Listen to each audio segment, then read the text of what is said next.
Hello කට්ටිය කොහොමද ඉතින්? අද අපි යන්නේ හැටන් වලට. ඉතින් අපි මේ වීඩියෝ එකකින් අපි කොහොමද හැටන් වලට ගියේ, හැටන් වල අපි කොහෙද නැවතුනේ, හැටන් නවට අපි කොහෙද බලන්න ගියේ කියලා විස්තර ඔයාලට ගේන්න බලාපොරොත්තු වෙනවා. අපි දෙන්න හැටන් යන්නේ බස් එකකින්. අපි නුවරින් තමයි හැටන් වලට බස් එක ගත්තේ. උදේ 9:20ට තමයි බස් එක නුවරින් පිටත් වුනේ. දැන් ඉතින් මේ ගම්පොළ නාවලපිටිය පහු කරගෙන මේ හැටන් වලට යන ගමන්. වටේටම තියෙන්නේ තේ වතු. ඉතින් හරිම ලස්සනයි බලාගෙන යනකොට.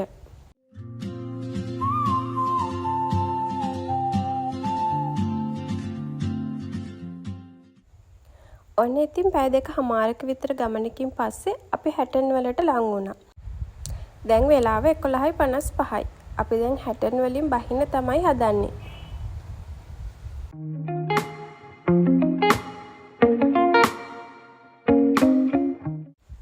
අපි හැටන් වල දවස් 2ක් ඉන්න හින්දා අපි හිතුවා බයික් එකක් රෙන්ට් කරන්න. අපි එන්න කලින් බයික් රෙන්ට් කරන තැනක් කන්ටැක්ට් කරගෙන තමයි තිබුණේ. දැන් අපි ඇවිත් එතනට කෝල් එකක් දීලා බැලුවා. එයාලා අපිට තව කෙනෙක්ගේ නම්බර් එකක් දුන්නා බයික් එක ගන්න. ඉතින් දැන් මේ අපි බයික් එක ඉල්ල ගන්න යන ගමන්.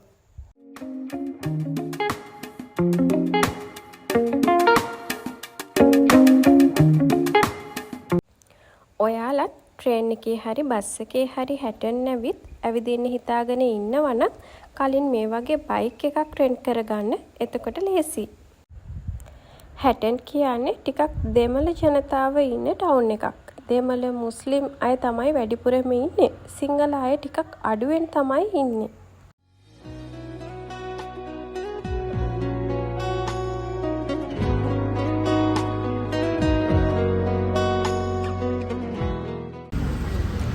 දැන් අපිට බයික් එක හම්බුණා. අපි මේ ආව තෙල් ගහගන්න. ඉතින් සෙඩ් එක ගාවින් අපේ ඩොකියුමන්ට්ස් ටික දීලා අපි බයික් එක ඉල්ලගත්තා. බයික් එකට දවසකට වෙන්නේ රුපියල් 2500යි. ඉතින් අපි දෙන්න දවස් 2ක් ඉන්න නිසා රුපියල් 5000ක් වුණා. බයික් එක අපිට දෙද්දි ෆුල් ටැන්ක් කරලා තමයි දෙන්නේ. අපි අහපව් බාර දෙනකොටත් ෆුල් ටැන්ක් කරලා තමයි දෙන්න ඕනේ. දැන් වෙලාව දවල් 12:00ට විතර ඇති.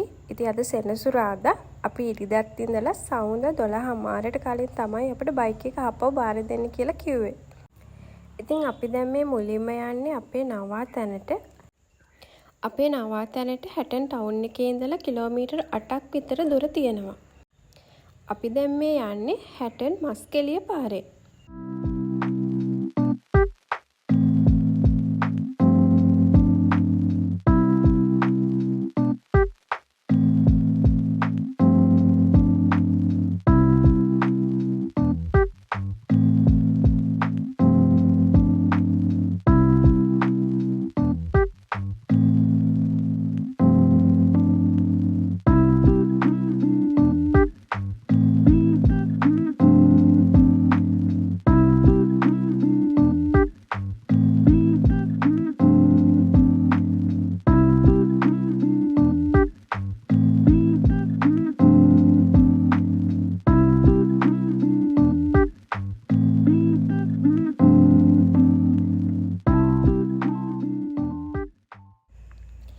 මෙතන ඉස්සරහින් දකුණට හැරුණොත් ඔයාලට යන්න පුළුවන් නෝටන් වලට. අපි යන්නේ මස්කෙලි පාරේ නිසා අපි කෙලිම යනවා.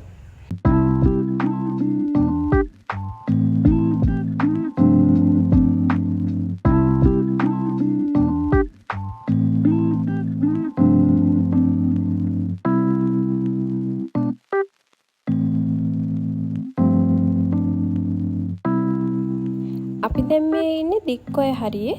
මෙන්න මේ ඉස්සරහින් තියෙනවා හරි ලස්සන පල්ලියක්. අපි මේ පල්ලිය බලන්නත් එන්න හිතාගෙන ඉන්නවා. ඔයාලට අපේ part 2 වීඩියෝ එකෙන් ඒ පල්ලිය ගැන බලන්න පුළුවන්. මෙතන ඉඳන් තිබුණු view එක නම් හරිම ලස්සනයි. අර ඈතින් පේන්නේ කාසල් ට්‍රී ජලාශය. අපි නවතින තෝරාගෙන තියෙන්නේ කාසල් ට්‍රී ජලාශය අයිනේ තියෙන කබාන එකක්. දැන් ඉතින් අපේ නවාතැනටත් ටිකක් ළඟින් තමයි අපි ඉන්නේ. ඔන්න ඉතින් අපි නවතින තැනට කිට්ටු වුණා. මෙන්න මෙතනින් තමයි අපේ නවාතැනට යන්න තියෙන්නේ. අපේ නවාතැනට කියන්නේ මිස්ටි ලේක් කැබින් කියලා. මෙතන හැබැයි බෝඩ් එක නම් තියෙන්නේ ගංගුල රිසෝට් කියලා. මෙතන රිසෝට්ස් කීපයක්ම තියෙනවා. එතෙන් එකක තමයි අපි නවතින්නේ. මෙතන බයික් එක දාන්න ඕනේ නෑ. තව ටිකක් පහළට යන්න පුළුවන් කියලා අපිට කිව්වා.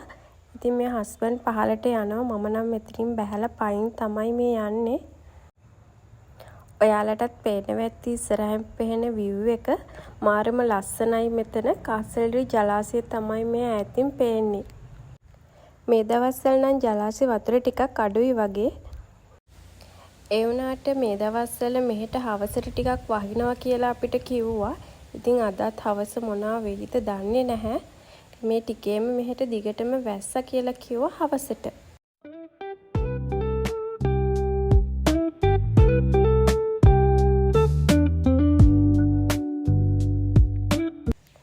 මෙන්න මෙතනින් අපි බයික් එක පාක් කරා.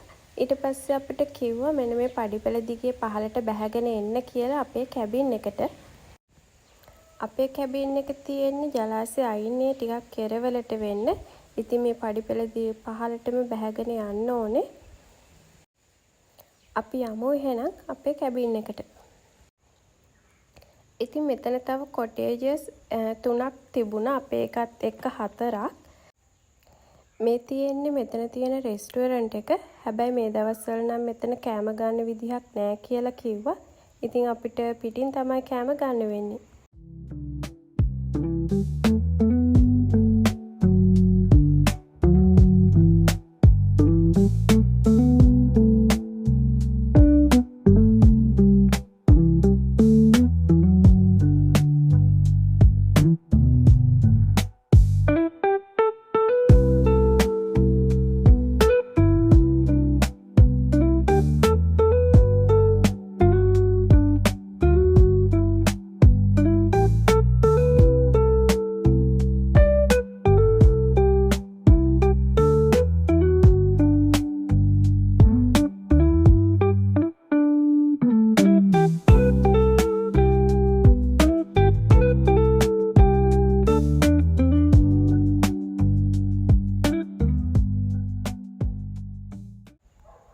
මේ පොඩි කොටේජ් එක ගාවින් පිටිපස්සෙන් තමයි අපේ කැබින් එකට යන්න තියෙන්නේ.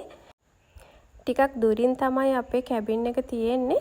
මේ බලන්න කපුරු ලස්සන ලී පාලමක් තියෙනවා. මෙතනින් ඉගොඩ වෙලා යන්නත් ඕනේ.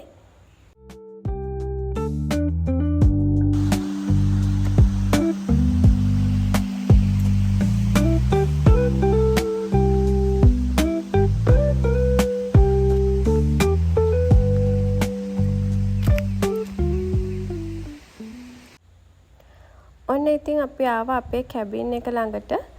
මේ තමයි අපේ කැබින් එක ළඟ view එක.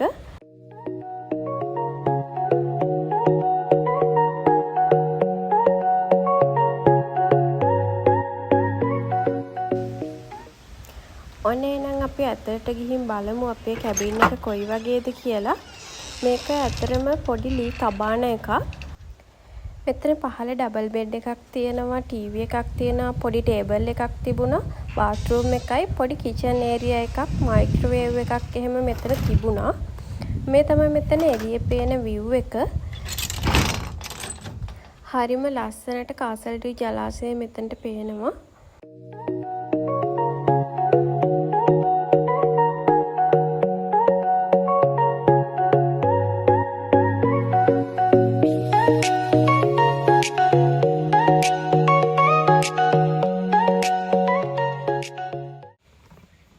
අපි යමු මෙතන උඩ කොහොමද තියෙන්නේ කියලා බලන්න.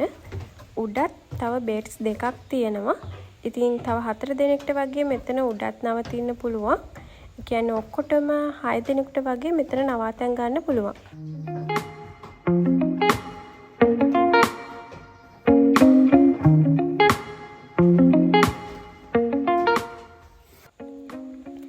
මේ තමයි උඩට පේන view එක. මෙතනත් පොඩි බැල්කනියක් තියෙනවා.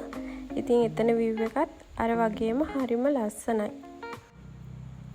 ඉතින් මේ කැබින් එක කපල් එකකට දවසකට වෙන්නේ රුපියල් 8000යි. අපි දවස් දෙකක් හිටපු නිසා අපිට 16000ක් තමයි උනේ.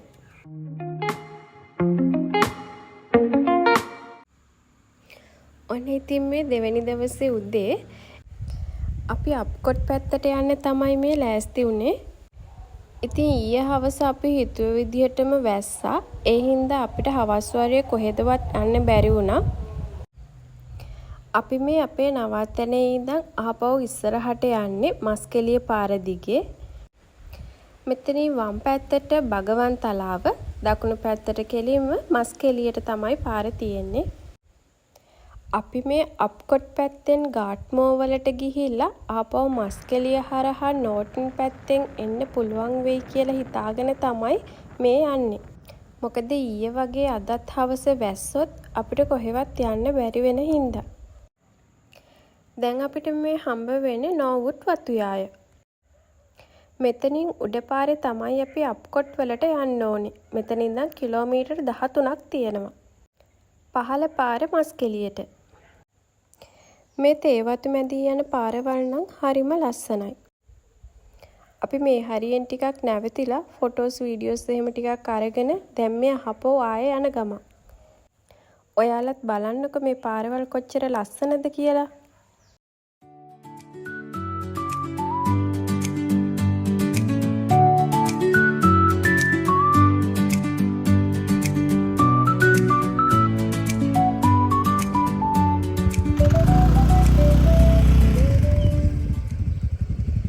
මේ පාරේ එද්දි මෙතන පොඩි view point එකක් තිබුණා. අපි පොඩ්ඩක් එතන නැවතුණා. බලන්නකෝ මේ view එක කොච්චර ලස්සනයිද.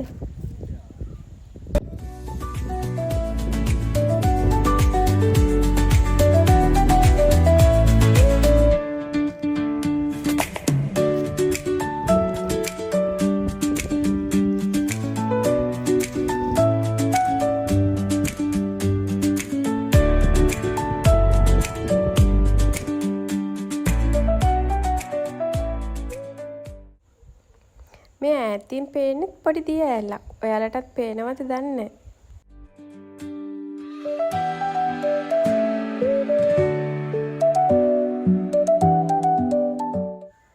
මෙතන මේ පේන්නේ තේ දළු කිරණ තැනක්. කට්ටිය මේ එකතු වෙලා කරන්නේ තේ දළු කිරනවා. මෙතන ටිකක් ඉඳලා අපි ආයෙත් ගමන පිටත් වුණා.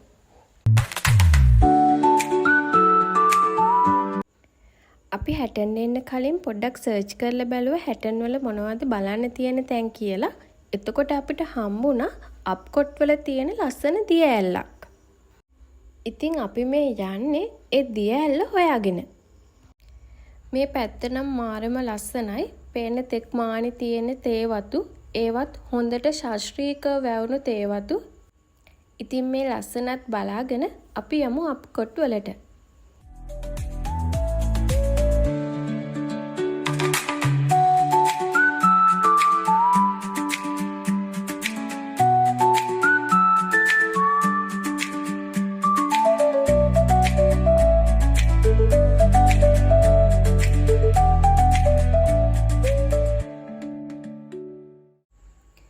මේ තේවතු හැම එකටම නමක් තියෙනවා.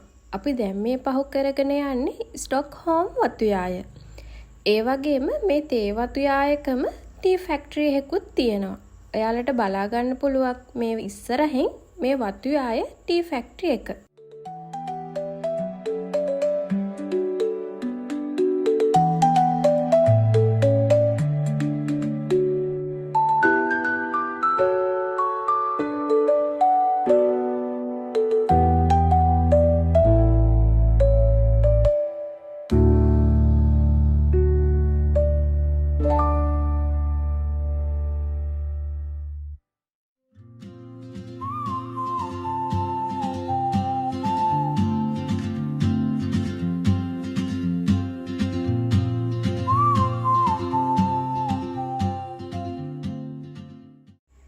මෙන්න මෙතනින් ඉස්සරහට එද්දි අපි ඈතින් දැක්ක ශ්‍රීපාද කඳු මුදුන. ඔයාලටත් පේනවද දන්නේ? අර කඳු පන්තියේ මැද්දෙන් පේන කන්ද.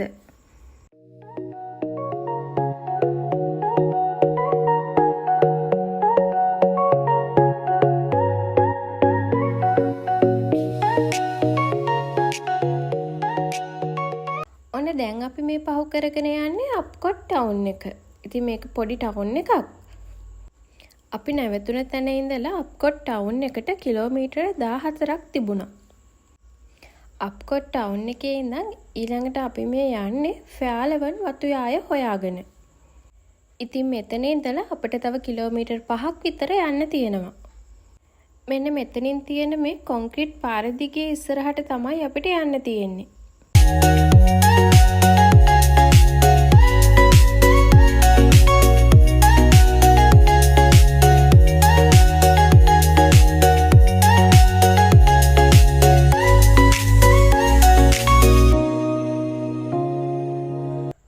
දැන් අපි මේ යන්නේ ෆෑලවන් වතුයාය මැද්දෙන්.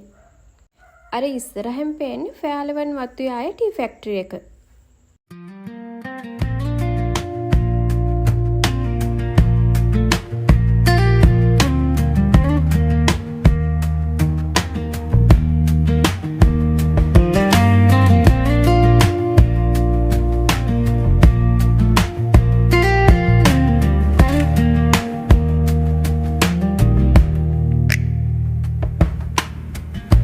Empty road beneath the wheels, dust wind steals a faded fields, endless lines along the plain, dark horizon stays the same. Radio hums low and thin, lonely miles sink deep within. No sign, no light, nowhere to lean, just the road in between. Driving slow through twilight haze, wandering. මේ වතුයායේ තවත් T factory එකක් තියෙනවා. දැන් අපි මේ පහු කරගෙන යන්නේ එතනින්.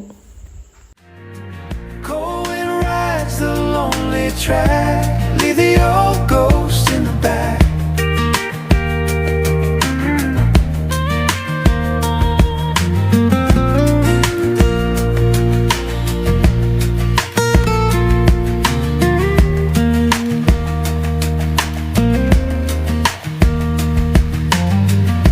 Worn out signs and broken views, silent dusk hides old wounds, engine hums a tired tone, far from where I used to roam. Distant clouds drift out of sight, drift away from wrongs and right. Quiet path, unguided pace, let the highway race. Driving slow through twilight haze, wandering in empty days.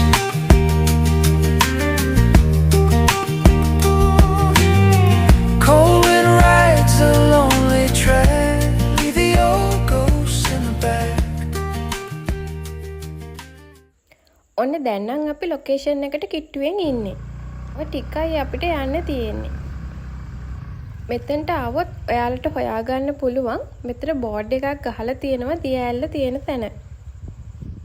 මෙතනින් මෙන්න මේ වගේ ටිකක් පහළට යන්න ඕනේ.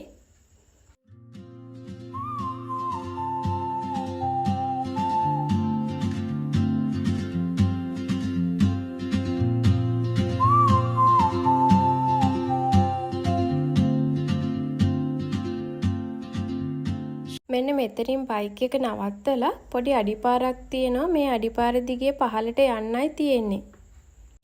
ඇත්තටම අපි වීඩියෝස් වලින් බලාගෙන ආවේ මේ දියඇල්ල නෙවෙයි. අපි ආවේ තවත් දියඇල්ලක් හොයාගෙන. ඉතින් මේ අතරමඟදී තමයි මේ දියඇල්ල අපිට හම්බුනේ.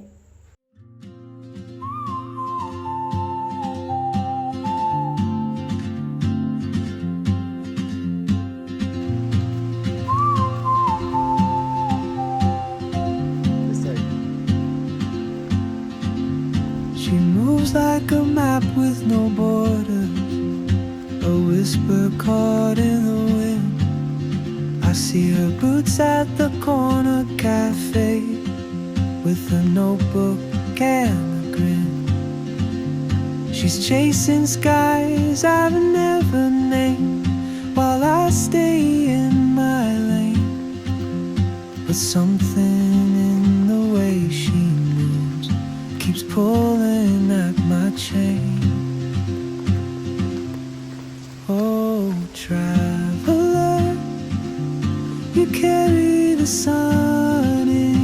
stride. ඔන්න ඔයාලටත් පේනවා ඇති නේද දිය ඇල්ල? ඇත්තට මේ දිය ඇල්ල මාරම ලස්සනයි. අප් කොට්ටවල හැංගිලා තියෙන පුංචි නායගරා ඇල්ල කියලත් මේ දිය ඇල්ලට කියනවලු. ඉතින් ඔයාලත් බලන්නකො මේ දිය ඇල්ල කොච්චර ලස්සනයිද කියලා. ඇත්තටම මේ පුංචි රටේ මේ වගේ හැංගුණු ලස්සන දිය ඇලි තව කොච්චරනම් ඇතිද?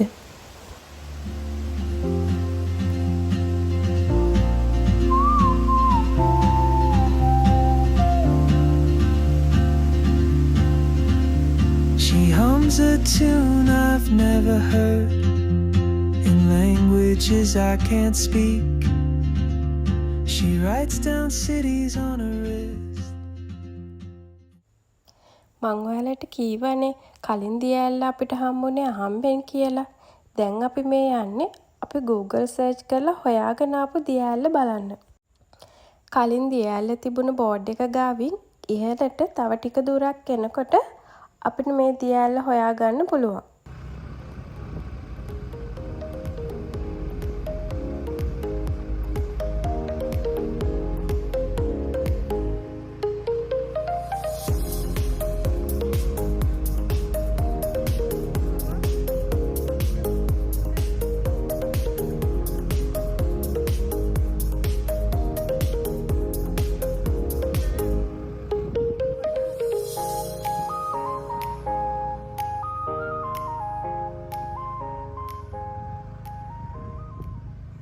ඔන්න අපි එතනට ආවා. මෙන්න මේ දිය ඇල්ල තමයි අපිට අප්කොට් වෝටර්ෆෝල් කියලා පෙන්නුවේ. මේ දිය ඇල්ලත් මාරම ලස්සන දිය ඇල්ලක්. පාරේ ඉඳන් පහළට පොඩි අඩිපාරක් තියෙනවා දිය ඇල්ල පාමුලටම යන්න පුළුවන්.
කොච්චර බලාගෙන හිටියත් ඉවරයක් නෑ මේ දිය ඇල්ල ලස්සන නම්. අපි ගියපු දවසේ නම් මෙතන කවුරුත්ම හිටියේ නෑ. ඉතින් හරි නිදහසේ ලස්සනට මෙතන සුන්දරත්වය විඳ ගන්න පුළුවන් වුණා. ඔයාලා අප්කොට්ට આવොත් අනිවාර්යයෙන්ම මේ දිය ඇල්ල බලන්න එන්නත් අමතක කරන්න එපා. අපේ හැටන් ගමනේ පළවෙනි වීඩියෝ එක මෙතනින් අවසන් කරනවා. ඔයාලට ආරාධනා කරනවා අපේ දෙවෙනි වීඩියෝ එකත් බලන්න කියලා. අපි මේ දිය ඇල්ලෙන් පස්සේ කොහෙටද යන්නේ කියලා. අපිත් එක්ක වීඩියෝ එක බැලුවට ඔයාලා හැමෝටම ගොඩක් ස්තුතියි.